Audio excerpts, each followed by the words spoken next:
প্রথমে গুগলে গিয়ে westbengalssc.com এই ওয়েবসাইটে যেতে হবে। তোমরা দেখতে পাচ্ছ।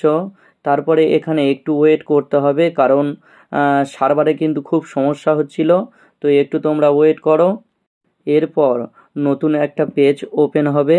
এই নতুন পেজটি ওপেন হওয়ার পরে তোমরা দেখা পাবে নিচে একটা রয়েছে রেজাল্ট বলে। তো এই রেজাল্ট অপশানে তোমাদের ক্লিক করতে হবে। তো আমি এখানে এই যে রেজাল্ট অপশানটা রয়েছে, এই রেজাল্ট অপশানে ক্লিক করলাম। তো দেখো তারপরে এই রকম একটা নতুন পেজ ওপেন হবে। তো এই নতুন পেজে তোমরা দেখা পাবে যে ক্যান্ডিডেট আইডি নাম্বার দিতে হবে, মোবাইল নাম্বার দিতে হবে এবং পাসওয়ার্ড যেটা তোমাদের রয়েছে ফর্ম ফিল আপের সময় তোমরা দিয়েছিলে সেই পাসওয়ার্ডটা তোমাদের দিতে হবে। দেওয়ার পরে তোমাদের যে নিচে দেখো লগইন অপশানটা রয়েছে, সেই লগইন অপশানে ক্লিক করতে হবে। তো আমি এখানে আমার লগইন অপশানে ক্লিক করলাম। লগইন অপশানে ক্লিক করার পরে এই রকম একটা ফ্রেশ দেখা দেবে।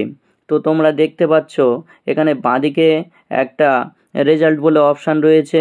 এখানে তোমাদের রোল নাম্বারটা দিতে হবে, দিয়ে তো রেজাল্ট সার্চ ক্লিক করতে হবে। তো রেজাল্ট সার্চে আমি ক্লিক করলাম। ক্লিক করার পরে তোমাদের যার যা সাবজেক্ট সেই অনুযায়ী রেজাল্ট কিন্তু শো হবে। এখানে দেখো যে রেজাল্ট রয়েছে সেই রেজাল্ট সার্চ হচ্ছে। তবে এখানে বলে দিয়েছে যে রিমার্কস কি সেটা কিন্তু তোমাদের বলেনি, এবং বলে দিয়েছে এটা কম্পিউটার বেসড রেজাল্ট।